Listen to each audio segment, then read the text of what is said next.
Hi everyone. If you are curious to know how BA practice leads and BA managers hire business analysts for their teams, what they look for in their resumes and cover letters, and what stands out to them as part of the interviews, then you've come to the right place. My name is Gaurav, and I'm the founder and principal trainer at Business Analysis Upskill. I am an IABA endorsed education provider, and I offer business analysis trainings. So today we have a special guest joining us, John Parshotamdas, who is the business analysis practice lead at the University of Melbourne. Hi, John. How are you? Hi, Gaurav. I'm good, thank you. Um, John, thank you so much for making time for this. I'm sure everyone is excited to learn from your experience and expertise. So, in this interview, we'll ask John about his experience as a BA practice lead at the university, how he hires his BAs, how he interviews them, what he looks for in their resumes and cover letters, and so on and so forth. But before we start, let's quickly understand a little bit about John. So, John has about 15 years of business analysis experience. He has a little over 8 years of experience in lead roles and managing business analysis practices. John is an IIBA CBAP certified business analyst, and he also holds ProSci Change Management certification. Okay, John, so shall we start? hmm So, first things first, what do you look for in candidates when you're hiring them for BA roles? the most important thing is their motivation for applying the role. Are they really interested to work with us? What draws them to us, uh, and why the specific role that they have applied for? So that's one motivation.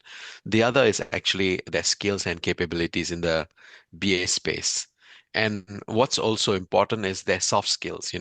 Can they relate with people? Can they navigate the cameras when they interact virtually? Are they able to manage stakeholders? Can they communicate well? So those things become important. So clearly you're not just looking for the technical BA skills, you're looking for the core soft skills as well. Yes, that's correct. And Interesting. Now, what are some of the big challenges you have been facing as part of a BA hiring manager? um, what I have noticed lately is we have a lot of good candidates, who can do the job from a capability and skills point of view. But what seems hard to find is the right soft skills in hiring people. I'm finding that to be, yeah, quite challenging in the market.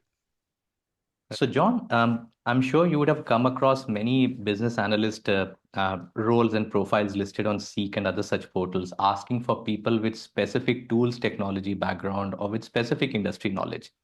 Like I always come across, job positions saying you need an insurance BA or a manufacturing BA or someone with HR experience or a Salesforce expert or a Microsoft Dynamics BA expert. So, what are your thoughts on it? Do you really look for such tech skills or such industry background when you are hiring for BAs? Um, I feel a good BA is a good BA, but at the same time, if they have got domain expertise or technology related expertise, that's always nice to have, and it makes it easier for that BA to adapt to their new roles. Yeah. I think, John, probably you as a BA manager may not look for it, but the trend that I'm seeing is a lot of hiring managers have started looking for specialist skills. So, John, what's your advice to such candidates? Would you stop them from applying to such positions, or should they still go ahead, given that they are BAs? I feel they should still go ahead and apply for those roles because what could happen is when in the interview processes, if if we can't find people with those skill sets, then we look for people who've got good BA skills. Right. Okay. So it's some word of encouragement for BAs out there. Thanks, John. Mhm. Coming to the interesting bits, resume. So what do you look for in BA resumes, John? What I look for in BA resumes is certain keywords. For example, I'll look for user stories, I'll look for workshops, I'll look for process modeling. So I'll look for make sure that the candidate has got those core skills. So that's the first thing that I look for. And the other thing I look for is their writing style. If they're clear, they're compelling, it's easy to engage and understand their content, chances are they'll be able to articulate well in their business requirements and with stakeholders. And I think what's a turnoff is actually, bad spelling, poor grammar. So those things can easily be ironed out. So it can be a turnoff, yeah, It's for interesting hiring you mentioned. managers. Yeah. Interesting you mentioned this part, John. So I think a clear message for business analysts, please do your spell checks, do your grammar checks before you send across your CV. At least make it sound professional.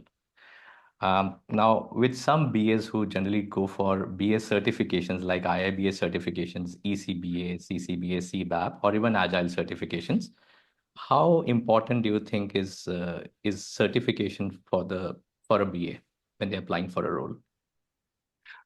In my view, certification is important because what it does, it demonstrates that the candidate has actually invested in taking time to learn business analysis. And if they demonstrate that, the attribute of wanting to invest in the profession, chances are they'll want to invest with us. So that's a draw card. Having someone, it's a draw card having someone who's actually invested, certified. Yeah. But ultimately, more important is that they are able to do the job. Yeah. Yes, 100%. I've come across people with the highest levels of certification, but lacking in practical skills. So I think it's a Hmm. bit of both. Hmm. You need to have both. Hmm. Um, Curious to know, John, on an average, how many resumes do you go through for one role? And then based on your shortlisting, how many do you finally end up interviewing? Uh, Trends have changed lately in the market. We tend to get a lot more applicants than before, perhaps maybe 6, 7 times higher than before. So by the time I get into my inbox, I would typically have between around 20 to 30 resumes. And out of that, I'll then shortlist to 10, and then I'll get input from my team, and then cull it down to five. And generally, I would interview about five, 3 to 5 in any given point for a role. Right. So let's understand this. So obviously the recruitment agencies who have, published the role out there, they obviously get hundreds of applicants. They do their first round of filtering. And then when it lands with you, it's about 30 odd resumes. You Oh, further filter it down to five, right? Have I got it but this context is not so much the recruitment agencies, more if we're advertising it internally. right? Okay. Okay. Hmm. Still, out of the 30 that you get, you bring it down to about one-sixth just for interviewing. Yeah, yeah, So that I think reinforces the fact that having a good resume is super critical. that's correct. Yeah. Okay, that's interesting, John. Just on the topic of resumes, I know some people write parental breaks or sabbaticals, or if someone has been laid off, they do mention it on the resume. What part does it play when it comes to you looking at the resumes and hiring them? Does it play any part at all? For me, no, it does not at all. I feel like life happens, people go through circumstances, and I feel like honesty is the best policy. I have never excluded someone because, they had a career break or so on. Yeah. Never. But I do know that, the industry has certain hiring practices that I've observed, whether right or whether wrong, but it happens, yeah. That No, it's good that you're calling it out, John. I personally feel, just to add to what you mentioned, I think as long as the BA's skills are relevant in the current job market, Mhm. I think it doesn't matter whether they took a break or not, so long as the skills are relevant and they know what they're meant to do. And that's correct. Um, what does John look for in the resume? Should it be a 4 to 5 page long resume, or are you one of those people who look for really tight, crisp 1 to 2 pages? Mm. I guess where it comes to selecting a candidate, I won't prefer one or the other. However, a 4 to 5 page resume, if it gives a sense of the type of projects that they've worked on, then it just makes it easier to know them, who they really are, before even interviewing them. So it gives a lot more insights. Yeah. I've noticed that the 4 to 5 page resume trend tells a lot more about the project context. And of course, if someone tells us a better story of the type of projects that they worked on, then, it could be a draw card, I suppose. Yeah. Is it important, John, for people to highlight their key achievements on the resume? I feel so. Yeah, because one, it demonstrates confidence. It gives us peace of mind that they have achieved things. Wonderful. Okay, so there were some good tips for people writing resumes. Uh, Going to cover letters now, John. Do you really read your cover letters? I do. I do take time to read cover letters. Yes.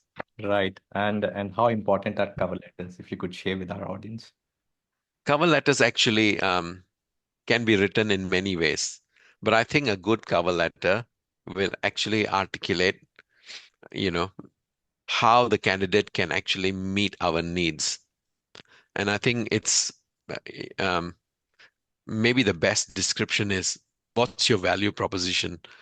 Um, what can you bring to the table to address our needs? Right. So you have just answered my next question, which was what exactly should candidates write in the cover letter? So I still take it they should make it like a one page long, or do you expect more than one pages on a cover letter? I tend to prefer the one page cover letter. Hmm. Um, yeah, and my personal practice is if I had to apply for a role, what I would do is I would typically start with reading the job ad or the position description and really start to understand what are they really looking for and summarizing into five key points. And then when I provide the answers, is providing a tailored answer that actually addresses their needs. So it's really about understanding what are their needs, how do I actually am able to meet their needs, and if a good cover letter will cover that and demonstrate a strong value proposition. So I think hence the need for a tailored approach rather than a random mass volume approach. Excellent. There you go. So people have got a bit of a framework when it comes to writing cover letters. Thanks, John. Uh, Yeah. Now going to the million-dollar question about interviews. So how do we perform better when it comes to interviews for being selected as a BA? Um, I think what's important for an interview is to come really prepared with reading about the organization because candidates who are better prepared they show through their body language and then they can relate their examples to the organization. So that's one, coming prepared. And the other thing is no big secret, right? If one is going for a BA interview, expect questions relating to process modeling, user stories, managing difficult stakeholders, managing priorities. So those questions are standard. So it's so important that when BAs go for those interviews, is that they come prepared with scenarios so that it just makes it easier for them to answer and it shows that they are prepared. Yeah, and also managing the camera. Uh, practice beforehand, maybe with a friend or with a coach or with someone. Manage the camera well. Like, it's sad to see candidates who are good at their jobs, but they handle Zoom so poorly, yeah. And sometimes, it's it's to their disadvantage. Give us an example how people don't handle Zoom properly, if you No, don't. I've had candidates who put their head like that. I do look cute that way, but Almost peeking into your eyes. Oh my yes, goodness. So that happens, right? Okay. that has happened. Yeah, yeah. Have people presented to you with unkept hair, disorderly, dressed up, no, unshaven and all of that? I had once a candidate I interviewed. He'd just woken out of bed. So perhaps I felt bad for him because maybe he drove an Uber last night and then Oh, yeah, and he was sleepy. Yeah. no, So no. I've had that. Yeah. People do take your interviews seriously. It's your one chance. Like if you imagine there's so many people who don't get shortlisted for an interview. You're lost in this whole crowd of resumes out there. You make it Mhm. to the final interview round, and if you come up unprepared and unpresentable, that doesn't look good. So good lesson. Even with the star techniques, if people are not familiar, do Google up on the internet about star techniques, STAR. It's a framework that lets you provide responses to behavioral questions. S stands for situation, task, action, and results. It helps you address questions like how John just mentioned. How do you handle difficult stakeholders? So those kind of questions are best answered using a STAR technique. Excellent. Moving on, John. What sort of mistakes do people generally commit during the interviews, due to which they don't end up getting hired? One is obviously, coming with poor examples or, coming, not having prepared themselves. The other is the other things are soft skills. And sometimes people don't get the jobs because, they can't communicate clearly, they can't communicate well, or they aren't really looking, they're not maintaining eye contact. And for me, those things are important, right? I ask myself, can I see this person standing in front of my stakeholders? If the answer is no, then I do not want to, I don't dare to hire candidates who don't have those soft skills. Yeah. Right. Do you or are you able to make out whether someone could be a good team player or not just through the interviews? uh yes, it's by asking behavioral Mm, questions.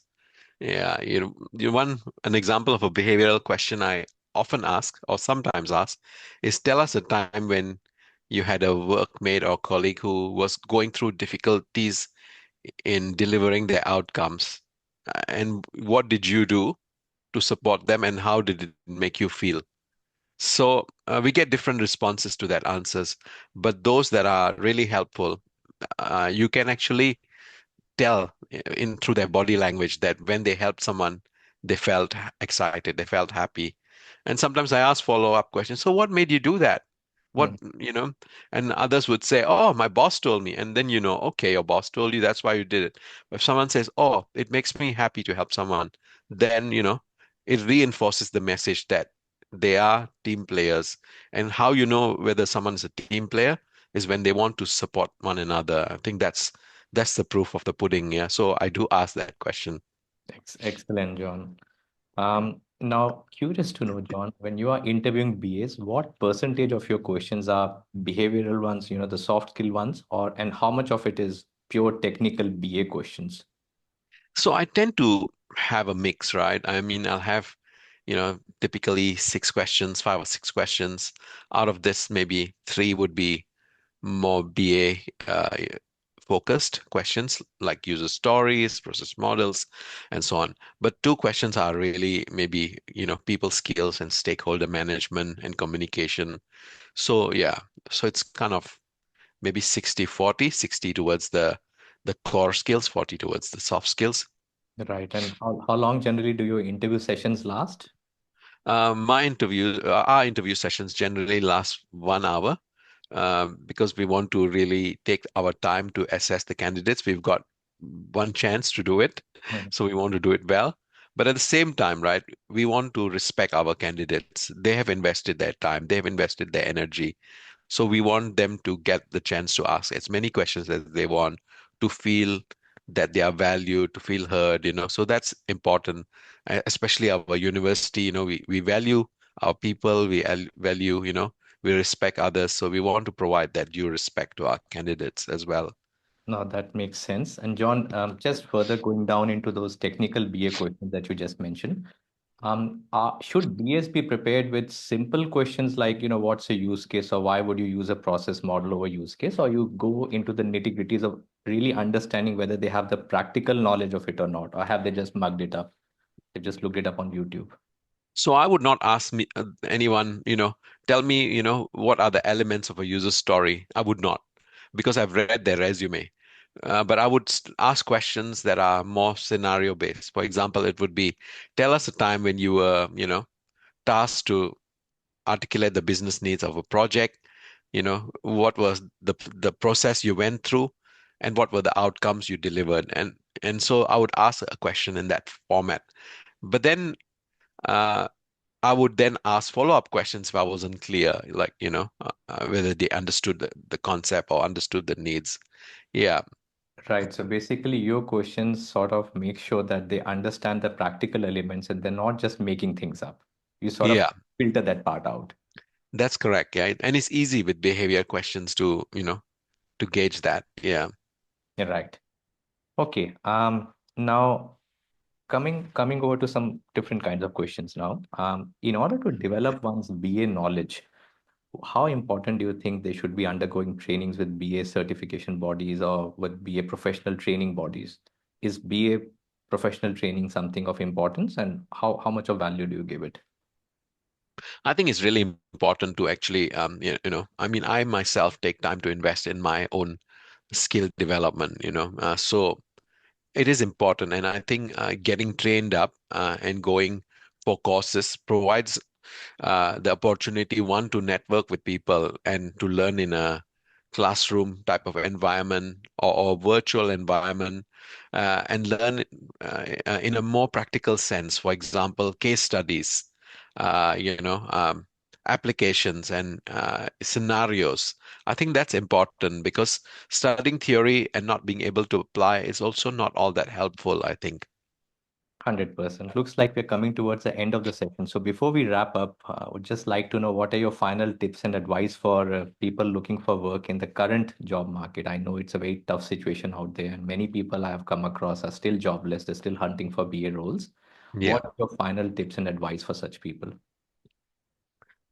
Number one is don't give up because, setbacks and challenges are temporary, but good times will come. So keep persisting, keep developing yourself, get trained up, get skilled up, because when the right time comes, you will get your rewards and successes. And the other thing is, whenever you get the opportunity for an interview, make sure you give your best foot forward, get prepared, and so on, and network with people.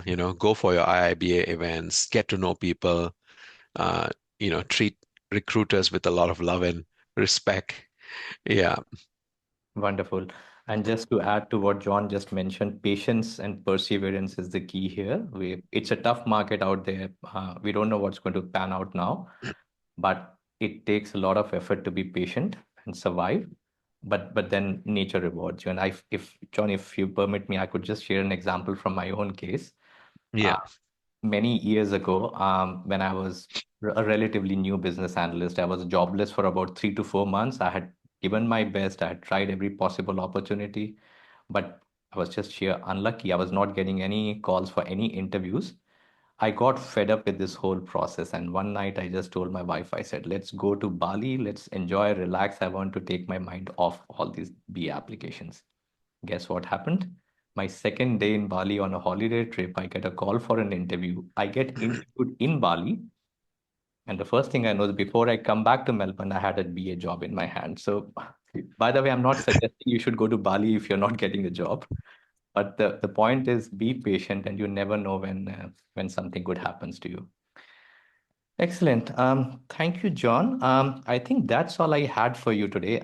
Thank you so much for making time for this and for sharing such invaluable insights. Before I let you go, any one last one-liners for our BA audience? Any key message?